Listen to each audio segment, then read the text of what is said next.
29장 14절부터 20절 말씀 중에 18절 말씀을 함께 읽어보도록 하겠습니다.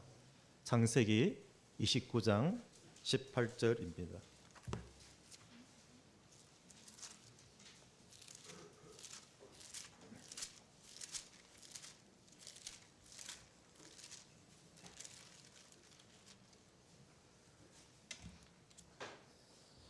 함께 읽겠습니다. 18절 시작. 야곱이 라헬을 더 사랑함으로 대답하되 내가 외삼촌의 작은 딸 라헬을 위하여 외삼촌에게 7년을 섬기리이다. 오늘 말씀은 외삼촌에게 7년을 섬기리이다. 이런 주제로 말씀을 드리겠습니다. 서울에 자주 오진 않지만 가끔 집회를 올 때마다 항상 마음 가운데 다짐을 합니다. 최대한 천천히 말을 하고 표준말로 또박또박하게 하지 않으면 끝날 때 인사가 무슨 말인지 하나도 알아들을 수가 없었습니다. 이런 인사를 많이 듣거든요. 제가 고향이 부산인지라 발화 속도가 굉장히 빠릅니다. 그리고 이제 저도 모르는 어떤 경상도 그런 억양이 많이 섞이기 때문에 서울 쪽 분들이 알아듣기를 힘들어하시는 것을 제가 몇 번 들었습니다. 그래서 항상 천천히 하지만 이렇게 교제하다 보면 막 성령이 임하시면 저도 모르게 말이 막 빨라지고 또 억양이 막 나오고 사투리가 나오는 그런 모습들을 볼 수가 있죠. 그래서 오늘은 올라오면서 기도하기를 하나님 최대한 간단하고 짧게 그리고 명확하게 교제할 수 있도록 해주십시오. 시간이 짧을수록 실수가 적지 않겠습니까? 이런 마음으로 올라왔고 주의 은혜 가운데 저가 아니라 주님이 친히 말씀하심이 함께하기를 저도 경험하고 싶습니다. 이렇게 기도하고 올라왔습니다. 조금 전에 청년들 찬양을 들으면서 느낀 것이 신실하신 하나님 얼마나 참 귀한 그런 가사입니까? 또 말씀이며 저는 이렇게 생각해 봤어요. 그 신실하신 하나님을 아는 거하고 신실하신 하나님을 경험하기까지는 나는 44년이 걸렸다. 지금 내가 청년 때 나도 그런 마음이었다. 그러나 아는 것과 경험하기까지는 결코 속성반이 없고 주님의 은혜 손길 가운데 이끌림을 받아서 그것을 경험할 때 정말 하나님은 신실하시다. 그런 고백이 너희들에게도 경험되기를 바란다. 그런 마음으로 기도하고 있었습니다. 산 가운데 그런 경험을 해보셨나요? 제가 한 23년 전부터 미얀마를 방문하게 되었는데 우연한 기회였습니다. 말씀 집회에 초청을 받아서 갔는데 그때는 너무 힘든 때였어요. 그래서 저희 마음 가운데 하나님 왜 이런 것을 저에게 보여주십니까? 그런 부담이 있었고 제가 선교사는 아니지만 이 현재 일꾼들을 도와서 그들이 일을 할 수 있도록 제가 도울 수 있으면 참 좋겠습니다 하고 기도를 시작한 것이 구제를 넘어서 결국 복음을 전하게 되고 이제 말씀을 전하는 그런 사역을 하고 있습니다. 그때 있었던 일이 하나 생각나서 좀 말씀을 드리겠습니다. 지금은 제가 익숙하지만 그 당시에는 어디가 어딘지 아주 생소한 그런 지역을 많이 다녔는데 한 형제님이 저에게 아주 힘든 이야기를 하셨기 때문에 마음 가운데 기도하다가 다음에 방문하겠다 그렇게 했습니다. 그리고 실제로 다음에 방문을 하게 됐는데 제가 약간의 헌금을 준비했어요. 준비하고 그때만 해도 제가 40대 초반 어릴 때니까 지적인 그런 신앙을 많이 했던 것 같습니다. 오늘 또 함께 예배 참여하면서 서점 교회의 어떤 흐름을 제가 좀 느낄 수가 있었는데 우리를 믿게 해주셔서 감사합니다는 감사 기도보다는 믿게 해주셔서 감사합니다. 이런 기도가 참 많았습니다. 참 내가 하나님을 믿었습니다가 아니라 하나님이 나를 믿게 하셨습니다. 엄청난 차이가 있지 않습니까? 이제 A라는 형제님 집을 방문하기를 원했는데 그 안내자에게 그 A라는 형제를 아느냐 그러니까 안다고 그러시더라고요. 그럼 내가 작년에 왔다 갔는데 그분에게 약속한 것이 있다. 좀 방문하길 원한다. 그러니까 가자고. 그래서 같이 택시를 대절해서 갔습니다. 갑자기 간증으로 빠지면 준비한 교제를 못하겠지만 주님이 인도하신 대로 하겠습니다. 그런데 제가 잘 모르지만 이런 동네가 아니었는데 뭐 이상하다 이런 느낌이 드는 시골 쪽으로 차가 가고 있었어요. 이사를 갔나? 그리고 이제 그 집에 도착했는데 이제 문을 열고 들어가니까 한 분이 저를 굉장히 이렇게 반기는데 얼굴이 이상하다는 표정을 저를 보는 거예요. 저도 깜짝 놀라고 그분도 놀랍니다. 똑같은 이름 동명이인의 집을 가게 된 것이죠. 그 장로님은 갑자기 한국에 형제가 온다는데 우리 집에 왜 오지? 나는 모르는 사람인데 이런 마음이고 저는 이 형제님이 아닌데 깜짝 놀라는 그런 가운데 당황스러웠습니다. 당황스러워도 전혀 그렇지 않은 척하면서 하나님께서 인도하셔서 형제님을 뵙고 싶었습니다. 그리고 들어갔는데 할 말이 없잖아요. 그분이 이제 팔에 이렇게 기부스라 그럽니까? 해서 이렇게 팔을 하고 있었어요. 할 말이 없으니까 여쭤봤습니다. 팔을 다치셨네요? 그러니까 자전거 타다가 뭐 한 6개월 전이라던가요? 올해도 기억이 안 납니다. 그래서 타다 넘어졌는데 병원에 갈 돈이 없어서 그냥 천으로 이렇게 감고 있다는 거예요. 자연히 붓기를 원하는데 아직 붓지 않았다고. 천도 보니까 참 지저분한 그런 천이죠. 깨끗한 붕대도 아니고. 그러시냐고. 그러고 이제 뭐 할 말이 없으니까 전혀 모르잖아요.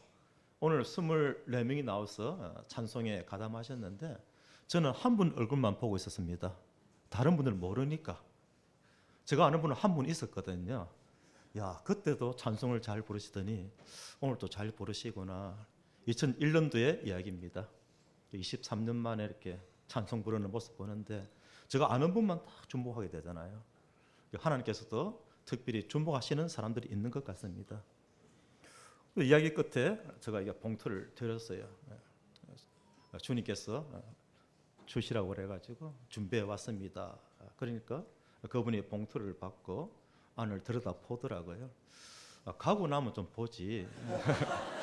얼마 되도 않는데 민망스럽고 딱 열어서 보고 앞에 딱 놔두고 기도를 하시는데 미얀마어로 기도를 하시는데 제가 알아들을 수가 없죠. 그런데 막 눈물을 흘리시면서 막 통곡하시듯이 막 기도를 하시는 거예요. 좀 지나치다. 아무리 돈을 받아도 그렇지 저렇게도 할 수가 있나? 이 보려된 스타일은 그런 스타일이 아니거든요. 받아도 안 받은 것처럼 조용히 기도하는데 막 좀 그렇다는 느낌이 들었어요. 그리고 이제 제가 그날 밤에 이제 버스를 타고 다른 지역 가야 됩니다. 17시간을 타고 가는 야간 버스인데 이제 급히 가야 된다고 인사가 나오면서 그분이 저의 손을 잡고 놓아주질 않습니다. 그리고 자꾸 뭐라고 말을 하는 거예요. 그냥 짧은 영어로 하면 될 건데 그분도 영어를 못하고 저도 알아듣지도 못하고 주님이 아시고 그냥 아예 영어를 안 했는데 나와서 이제 통역자에게 물어봤어요. 그분이 뭐라고 기도했는지 그리고 헤어질 때 그렇게 저의 손을 붙들고 뭐라고 했는지 물어보니까 이렇게 기도했다는 거예요. 하나님, 제가 평생의 성경을 가르쳤습니다. 그리고 힘들고 어려운 성도들에게 하나님은 신실하십니다. 참고 견딥시다. 믿음으로 기도합시다. 하나님 반드시 역사하십니다. 하나님 우리를 지켜보고 계십니다. 하나님은 신실하십니다. 이렇게 평생을 가르쳐 왔는데 이번에 제가 팔을 다치고 몇 개월이 지나도록 팔이 낫지 않는 가운데 어떻게 이렇게 사람을 보내가지고 전혀 알지 못하는 사람을 통해서 이 병원비를 보내주신다는 말입니까? 제가 신실하신 하나님을 경험합니다. 그래서 울고 있다는 거예요. 이분이 마음에 감동이 밀려온 것이죠. 우리 하나님은 신실하시다가 아니라 그의 평생을 가르쳐 왔는데 하나님의 그 신실하심을 경험하게 하시니 너무 감사합니다. 하나님을 경험하게 하시니까 너무 감사합니다. 이러면서 울면서 기도했다는 거예요. 아, 그렇네요. 그럼 나올 때 저 손을 안 놓고 자꾸 인사를 하는데 그 인사가 뭐죠? 저도 헤어질 때 정도 미얀마 말은 알아듣는데 못 듣던 말을 했거든요. 그랬더니 이렇게 말했다는 거예요. 우리 집에 천사가 왔다 갑니다. 우리 집에 천사가 왔다 갑니다. 이렇게 자꾸 인사했다는 거예요. 아, 그런가? 그러고 이제 버스를 탔는데 한 17시간을 가다 보면 밤새 버스가 달립니다. 문득 생각이 나는 게 저 같은 자가 무엇이간데 지금은 별로 감동을 안 받아요. 저도 이제 마음이 많이 굳어져 버려가지고 초기에 그랬는데 저 같은 자가 무엇이간데 천사란 말을 다 들어보게 하십니까? 나 그런 자 아니지 않습니까? 길 잘못 들어가지고 잘못 전달하고 이건 아닌데 하고 노는 중인데 제가 왜 천사입니까? 그러면서 창가를 내다보는데 눈에 눈물이 주르륵 흐르는 거예요. 하나님, 제가 무엇이간데? 우리가 구원을 받는다는 건요, 예수를 믿음으로 말미암아 재산 받고 천국 가는 것만이 아니라 하나님의 자녀가 되었을 때 하나님의 특별하신 계획 가운데 우리가 있다는 사실입니다. 하나님께서 저를 통해서 무엇을 하려고 이런 경험을 하게 하십니까? 그때 이제 여명이 살팔고 오는 것이죠. 차가 몇 시간을 달려도 끝없는 평야 지역이 있습니다. 몇 시간을 달려도 산 없고 계속 평야인데 그 넓은 평야 속에 다 논이잖아요. 여름에 엄청 덥습니다. 3월, 4월, 5월은 정말 더울 때인데 그 사이에 군데군데 나무가 하나씩 있어요. 그 나무를 보면서 제가 이런 생각을 가졌습니다. 나무야, 수없는 세월 가운데 얼마나 많은 농부들이 그 뜨거운 들판에서 일을 하다가 너 그늘 밑에 들어와서 쉬었겠구나. 그곳에서 준비한 밥을 먹고 또 잠시 물도 마시고 피할 곳 없는 그 넓은 들판에서 너 밑에서 쉬었겠구나. 너가 나보다 낫다. 이런 마음을 가졌어요. 그때 주님께서 저에게 주시는 말씀이 너도 그렇게 하면 되지 않겠나? 누가복음 10장 말씀이 기억나는 거예요. 한 사람이 강도를 만났는데 제사장도 그만한 사정이 있었겠죠. 레인도 그만한 현실이 있었겠죠. 그런 가운데 한 사마리아인이 그것을 못 본 채 하지 못하고, 왜냐하면 보는 순간에 불쌍했잖아요. 불쌍히 여겨 못 본 채 하지 못하고 그를 돌봐주는 그 말씀이 떠올랐습니다. 그리고 그 말씀을 정리하시면서 누가 이웃이냐 이 말씀이 아니라 너도 가서 그와 같이 하라. 이 말씀이 마음에 와닿은 거예요. 그렇게 해서 이제 미얀마 사역이 시작된 겁니다. 제가 지금 미얀마 사역 간증하려고 한 것이 아닌데 신실하신 하나님을 우리가 경험하고 있습니까? 이 말씀을 드립니다. 우리가 느끼든 못 느끼든 하나님은 신실하시고 우리를 향하여 계획을 갖고 계시고 주님께서 우리를 통하여 놀라운 일을 하기를 행하시는 그 하나님의 계획 가운데 우리가 있다는 사실을 생각할 때 우리가 구원받은 자들이 얼마나 존귀한 자들인가. 내가 구원받았어. 나 천국 가는구나.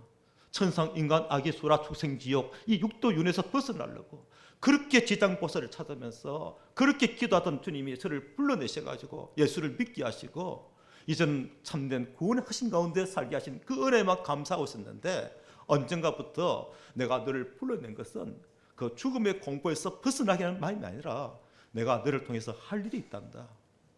이 말씀을 저에게 하신 적이 있습니다. 주님, 제가 무엇을 해야 됩니까? 요한복음 15장 말씀 4절로 기억이 되는데 너가 내 안에 내가 너 안에. 너가 아닌 내가 하는 거야. 그 신실하신 하나님께서 이 서대문 교회를 오랜 세월 인도하시고 함께 하신 것처럼 더 어떻게 해가실지 제가 기대가 됩니다. 여러분들이 알지 못하는 서대문 교회에 대한 저의 추억이 있습니다. 몇 가지 추억이 있는데 그 송찬호 형제님과 함께 있었던 그런 이야기들입니다. 그래서 이번에 서대문 교회를 오게 되면서 생각난 것이 제가 이 자리에 서게 되기까지는 누군가가 저를 소개했을 것입니다.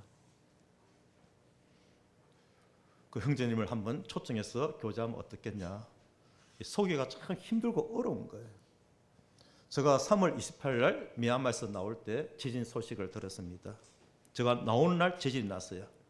저 마음에 큰 부담이 왔습니다. 또 지진은 무슨 지진. 홍수도 자주 나고 내전 때문에 어렵고 전염병도 자주 생기고 그때마다 도와야 되는데 이제는 더 이상 돕고 싶은 마음이 없는 게 아니라 자신이 없는 거예요. 가장 어려운 게 내 것을 내어서 주기는 쉬운데 좀 도와주자고 말하기가 어렵거든요.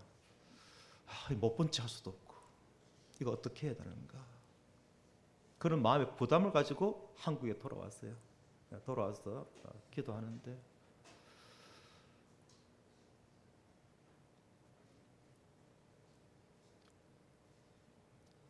너에게 예수 그리스도의 마음이 있느냐. 그 마음은 불쌍히 여기는 것이고 너가 전국 모임에 알리지 않고 마음의 부담을 가지기 싫어하는데 너가 마음의 부담을 가지고 한번 도와주십시다고 이야기했을 때 그들에게 어떤 일이 일어날지 너는 왜 믿지를 못하느냐. 너 자존심이 그렇게 더 중요하냐. 과거 없이 오늘이 없지 않습니까? 제가 이 자리에 서 있는 것은 이전에 살아왔던 일이기 때문에 할 말이 있는 거예요. 또 지금 제가 살고 있기 때문에 또 앞으로 어떻게 살아갈 것인지 마음의 계획이 있는 거예요. 누군가 저를 소개할 때 부담이 있을 수도 있었을 것입니다. 그런 가운데 제가 서게 됐구나 하는 마음도 있습니다만 바울과 아나니아가 생각이 났습니다. 바울이 다메섹 도상에서 주님을 만나고 어찌할 바 알지 못하고 눈이 멀어서 금식하고 있을 때 얼마나 난감한 입장이었습니까? 앞도 안 보이고 어떻게 해야 할 바를 알지 못하는, 그러나 주님의 음성은 분명히 들었고 주님 저거 어떻게 해야 됩니까? 하고 기도하고 있을 때 주님이 아나니아를 부르지 않습니까? 아나니아야, 너가 가서 안수하여 눈을 뜨게 해주어라. 아나니아가 얼마나 입장이 곤란했습니까? 하나님, 그 사람은 교회를 핍박하던 사람이었습니다. 하나님도 알지 않습니까? 그 사람은 그런 사람이에요, 하나님. 그러나 결국 아나니아가 순종해서 사울에게 안수함으로 말미암아 눈에 비늘이 벗겨지고 이제 바울이 온전하게 보게 됩니다. 그리고 또한 하나님은 바나바를 사용하셔서 그를 이끌어내시고 이방인의 사도로 세우실 때 끝까지 바울을 신뢰하지 못하고 오히려 바울을 죽이려고 했던 그런 유대인이 있는 그런 가운데서도 주님은 아나니아와 또 바나바 같은 사람을 쓰셔서 오늘날 우리에게까지 복음이 전파되는 이런 일의 쓰임을 받지 않습니까? 우리의 삶 가운데 주님이 하신 일들은 오늘날 이 시간 우리가 있기 위해서 하나님이 하신 일들이고 지금 우리가 겪는 모든 일들은 앞으로 있게 될 그 일들을 주님께서 우리에게 허락하시고 그 일을 감당하기 위해서 준비하시는 것인데 내가 살아가는 목적이 무엇인가? 베드로후서 3장 말씀으로 기억이 됩니다. 구원받은 우리에게 하시는 말씀이에요. 거룩함과 경건함으로 그렇게 말씀하시면서 우리 다 주님 오시길 기다리잖아요. 기다리는 우리에게 하시는 말씀이 너희가 어떤 사람이 되어야 마땅하냐. 주님 저는 이런 삶을 살기를 원합니다는 어떤 영적인 비전을 분명히 붙들고 계십니까? 저희 세포항교회가 아니 저희 서대문 교회가 주의 은혜 가운데 이런 교회가 되기를 바랍니다. 우리는 할 수가 없지만 주님을 믿습니다.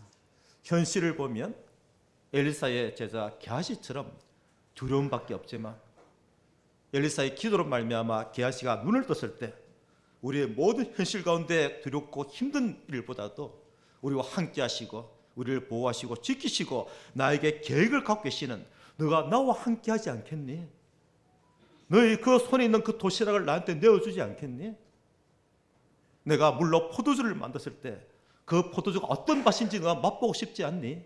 이렇게 말씀하시는 그 주님을 우리가 정말 믿는다면 주님 은혜 가운데서 신실하신 하나님을 경험하게 될 것입니다.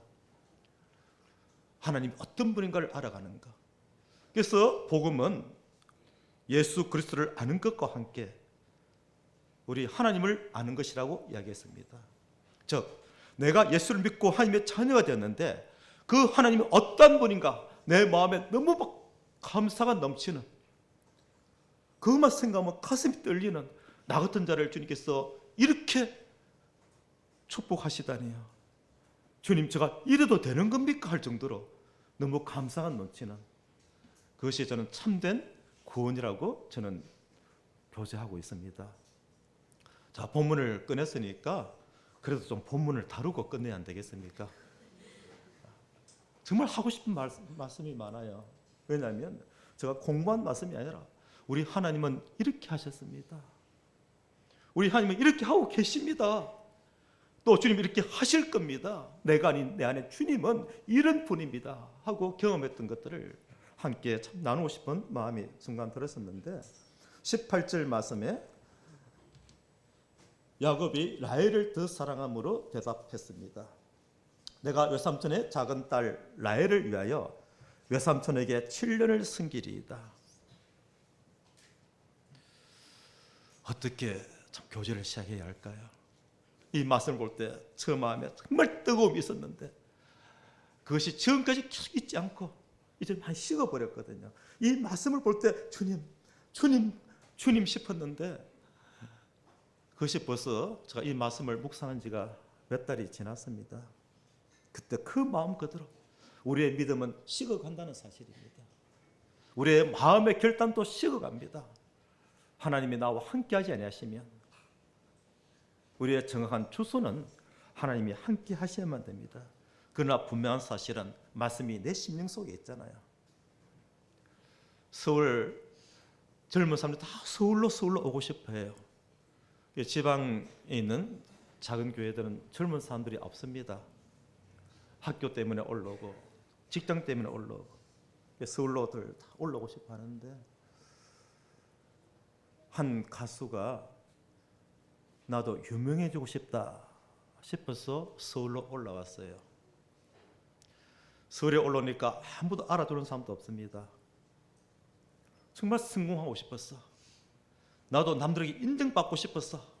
큰 결단을 내리고 서울로 올라왔는데 그에게 기다리는 것은 노숙 생활이었습니다. 실제로 있었던 사건입니다. 지하철에서 자기도 하고 화장실에서 자기도 하고 아파트 옥상에서 자기도 하고 한 5달 정도를 노숙 생활을 하다가 노래를 하나 우연히 불렀는데 그 노래 때문에 지금 그 가수가 아주 유명해졌습니다. 텔레비도 아니고 라디오 프로그램에 잠시 넣을 수 있는 기회가 있었는데 그 노래 제목이 나는 반딧불. 오늘 교제 끝나면 말씀 다 잊어버려도 아마 다들 유튜브에서 나는 반딧불이 뭐지 하고 다 찾아보실 것을 제가 뻔히 압니다. 왜냐하면 저도 그렇게 했으니까요. 제목이 나는 반딧불. 이야기를 다 줄여버리고 그 가사의 내용이 우리 마음에 그렇구나 싶었던 것이 다들 뭔가 빛나는 하늘의 별과 같은 존재가 되고 싶었는데 인생을 살아보니까 아무것도 아니지 않습니까? 아무도 안 알아주고 서울에까지 왔지만 아무도 알아주질 않는 거예요. 그런데 그가 스스로 마음 가운데 다짐을 합니다. 그래도 괜찮아. 나는 반딧불이야. 그래도 괜찮아. 아무도 봐주지 않는 아주 미세한 반딧불일 뿐이야. 그러나 나는 스스로 빛을 내는 존재잖아. 이것으로 막 그냥 마음에 유로를 하고 있었던 거예요. 나는 스스로 빛을 내잖아. 이렇게 막 전기를 켜야만 불이 들어오는 그런 불이 아니라 내 스스로 빛을 낼 수가 있잖아. 나는 그런 존재잖아. 저는 그 가사를 일부러 찾아서 읽어봤어요. 그렇구나 싶은 것이 우리에게는 생명이 있잖아요. 우리가 어떻게 살든지 잠시 나그네 길을 끝내고 영원한 천국이 있지 않습니까? 그냥 천국에 그냥 같이 간다는 것만이 아니라 놀라운 신분으로 주님께서 두 발 뻗고 달려나오시면서 내가 너를 기다렸다고 말씀하시는 하나님의 자녀된 신분으로 천국이 우리를 기다리지 않습니까? 그런데 이 땅을 사는 동안에도 주님이 내 안에 계심으로 말미암아 나는 아무것도 할 수가 없지만 주님이 하시고자 하면 어떤 일이 나에게 있을지 그것이 기대되어지는, 그래 나는 반대불이지만 내 스스로 빛을 낼 수가 있잖아. 벌레 이야기라는 책도 있습니다. 그 책 저자가 이렇게 썼습니다. 사람들은 참 이상하다. 기어다니는 송충이, 기어다니는 애벌레 귀여우신 분이 있던가요? 귀여분이 아니고 귀여운 분이 계시던가요? 산에 가다 보면 우연히 송충이가 기지 않습니까? 미얀마도 그런 지역이 있습니다. 오토바이를 타고 한 지역을 쫙 통과하고 나면은 막 더듬어 보면 거머리가 막 붙어 있어요. 산에 산거머리가 나무에 있다가 짐승이 지나가면 진동 소리에 떨어져서 이제 붙는 그런 거머리인데, 오토바이가 지나가니까 이제 떨어져서 몸에 붙는 거죠. 이제 비옷을 입고 다녀도 어떻게 들어오는지 들어옵니다. 그런 이제 보고 귀엽다 하는 사람 아무도 없거든요. 등산하다 보면 우연히 벌레 있지 않습니까? 그런데 조금만 참으십시오. 한 달만 참으세요. 길게는 2달만 참으세요. 정말 아름다운 나비가 됩니다. 우리가 나비를 쫓아서 얼마나 달렸습니까? 너무나 나비가 이쁘지 않습니까? 그런데 그 이쁜 나비도 한때는 징그러운 애벌레였어요. 지금 우리의 모습이 그럴지 몰라도 주님의 때가 되면 우리는 정말 아름다운 모습으로 주님 앞에 쓰임을 받게 될 것입니다. 지금 야곱이 그러고 있는 거예요. 야곱은 태어날 때부터 하나님의 택하심을 받은 그런 사람이었고, 가장 귀한 점은 야곱의 마음 가운데 장자권을 사모하는 그런 마음이 있었습니다. 내가 하나님께 택하심을 받았는데 실제로 나에게 하나님의 그 놀라우신 장자권이 함께 있기를 바라는 그 마음이 있을 때 하나님은 그가 그런 마음이 있기 때문에 그를 다루신 거예요. 야곱의 마음 가운데 그런 영적인 사모함이 없었다면 형을 속여서 아버지를 속여서 장자권을 얻을 리가 없는 거예요. 그래서 형을 속이고 아버지를 속여서 장자권을 받았는데 그 일 때문에 그 집안에서 놀라운 자리로 가는 게 아니라 도망을 가게 됩니다. 형 에서가 죽이려고 하지 않습니까? 저는 에서의 마음이 이해가 돼요. 오죽하면 동생을 죽이고 싶었을까? 도망갈 수밖에 없도록 하나님이 만드시는 거예요. 에서의 마음도 하나님이 주장하십니다. 그렇게 하지 않으면 그 영리한 야곱이 또 어떻게 해서라도 또 에서의 마음을 이렇게 붙잡아서 합의를 보려고 할 거예요. 우리 3-7대로 나누자 뭐 이런 거라든지, 정체권은 형이 가져라, 자사권은 내가 가질게. 에서는 그런데 관심이 없으니까요. 그런데 그렇게 해서는 안 되거든요. 그래서 하나님께서 에서의 마음을 그냥 격동을 시켜가지고 막 시기와 질투를 말미암아 다윗을 연단시키기 위해서 사울의 마음을 시기와 질투의 영을 넣으신 것처럼 그렇게 해야 다윗이 연단을 받기 때문에, 그래서 라반의 집으로 야곱이 도망을 갔을 때입니다. 도망을 갔는데 라반이 가만히 보니까 일을 참 잘하거든요. 그리고 책임감도 있고 종이 아니라 정말 주인된 마음으로 양떼를 돌보는 그 모습 볼 때 라반의 마음 가운데 얘를 내가 붙들어야 돼. 내가 이 야곱을 붙들면 나에게 덕이 될 것 같아. 우리 서대문 교회에 큰 덕이 될 것 같아. 뭔가 이렇게 속에 있는 그 마음 때문에 이제 한 이야기가 너가 어떻게 공짜로 일하느냐, 너가 일하고 대가를 받아라, 이렇게 되는 거예요. 아주 귀에 속삭일 수 있는 그런 제안입니다. 제가 서울 왔는데 지금 노숙생을 하고 있는데 누군가가 직장을 허락한다면 얼마나 고맙고 감사하겠습니까? 이거 주님의 은혜도 이런 은혜가 없죠. 그러니까 야곱의 마음 가운데도 이 라반이 이제는 그렇게 읽지 말고 정식으로 계약하고 내가 일한 만큼 내가 대가를 줄게, 이것은 안정된 삶을 보장하는 것입니다. 하나님이 왜 이곳에 나를 보냈을까? 그 생각을 잊어버리게 만드는 거예요. 어렵고 힘들면요 기도하게 돼 있어요. 하나님 왜 저를 이곳에 보내셨습니까? 모세가 그랬지 않습니까? 미단 우물가에 앉았어. 하나님 이게 어떻게 된 겁니까?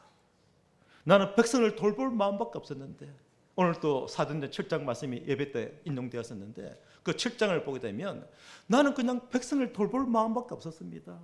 이렇게 하면 백성들이 하나님이 일하심을 깨닫고 느낄 줄 알았습니다. 그런데 하나님, 이게 뭡니까? 그런 마음으로 그 미디안 우물가에 앉는 그 시간부터 모세의 기도가 시작됩니다.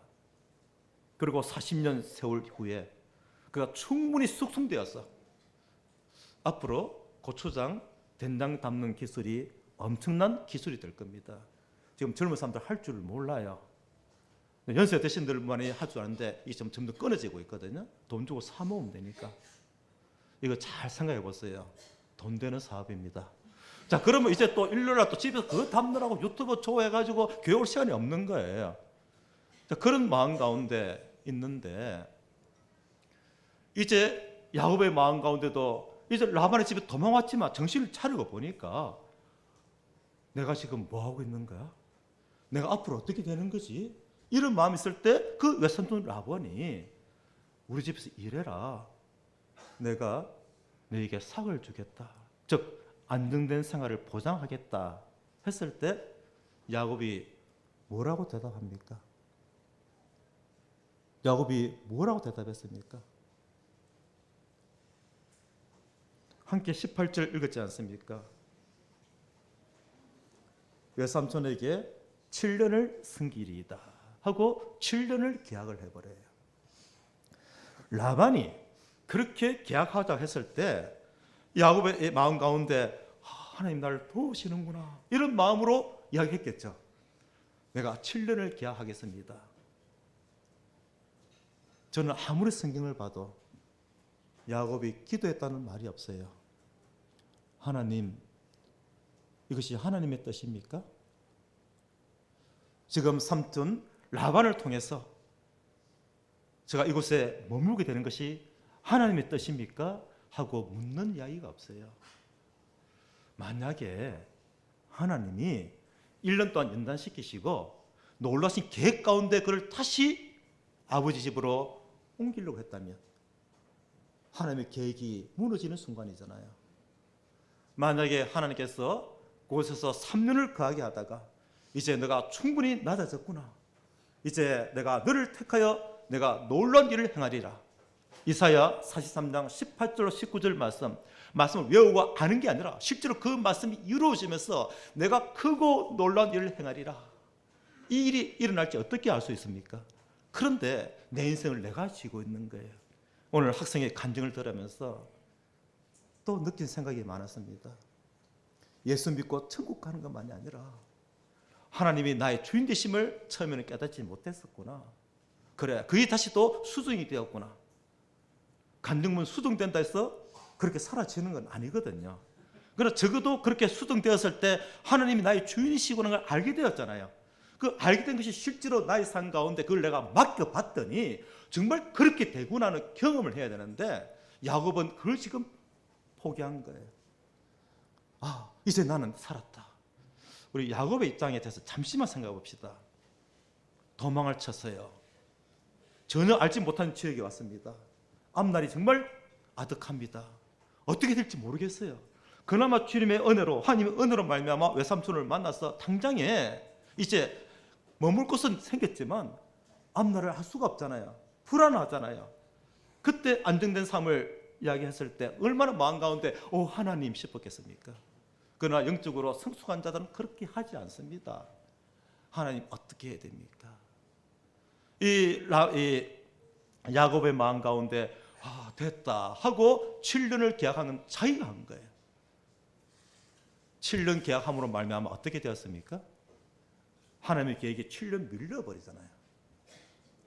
7년 동안 메어버렸잖아요. 저는 이걸 말씀드리고 싶은 거예요. 우리의 결정으로 말미암아 우리 인생이 메어버리는 거예요. 세상에 매이고 나의 계획에 매이고 나도 잘 되고 싶고 나의 꿈에 매어버리고 하나님께서 일을 할 수가 없습니다. 그런데 그의 속에는 속마음이 있었어요. 사실은 라헬이 있었기 때문에 라헬이 너무 탐났던 것이죠. 그가 단순하게 먹고 사는 문제로 7년을 계약한 것이 아니라 저 라헬만 얻을 수 있다면 실제로 그 일 때문에 7년을 일을 했는데 너무너무 재미있는 거예요. 종살이 자체가. 예수 믿는 저희들의 삶 가운데 세상 가운데 인정받고 세상 가운데서 드러나고 성공하면 세상살이 너무 재미있어요. 내가 이러면 안 되는데 그런 갈등 하나도 없습니다. 너무너무 재미있어요. 하나님 믿고도 내가 이렇게 축복을 받다니 정말 하나님 정말 감사합니다 하고 너무너무 재미있어요. 그렇게 보냈는데 결과만 보고 마치겠습니다. 7년 뒤에 라헬을 품에 안았나요? 7년 뒤에 라헬을 품에 안았나요? 눈 떠보니까 레아였습니다.